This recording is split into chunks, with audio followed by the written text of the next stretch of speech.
How about learning the magical skills that turn this into this? I'll teach you and show you how to needle felt your own perfect landscape in a cup. You will sketch it out by yourself, decide how many trees you want, how many houses or whatever cute shapes you'll have, and make it all yours to enjoy on your shelf in your home, because it'll bring magic to you. This class is for anyone wanting to see if needle felting is a process they would even like. That's why I kept the supplies to bare minimum.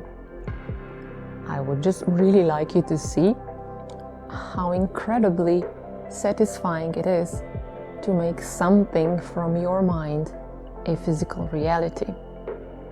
It's also very meditative and calming process, and it definitely puts you in the here and now, because if you're not here and now, you're gonna poke yourself and that hurts.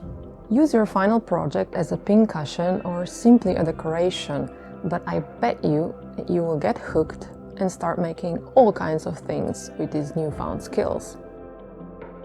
Not only will you know if needle felting is for you, you will also be able to use these new skills to make art dolls, cat toys, or more elaborate scenes to have as room decorations.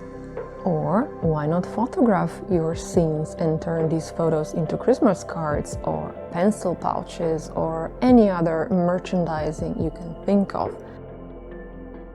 My name is Nina and I'm an architect by profession who specialized in graphical and interior design. I have always been very creative and I have learned loads of things. And I realized through the years that I am much more of an artist than anything else, because I just really like to make things with my own hands.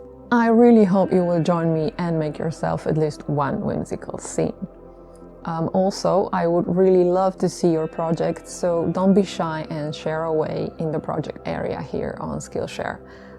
I'll be definitely here to answer any of your questions if they arise. Don't be afraid to ask. And I think that's enough of a chit-chat. Let's get started!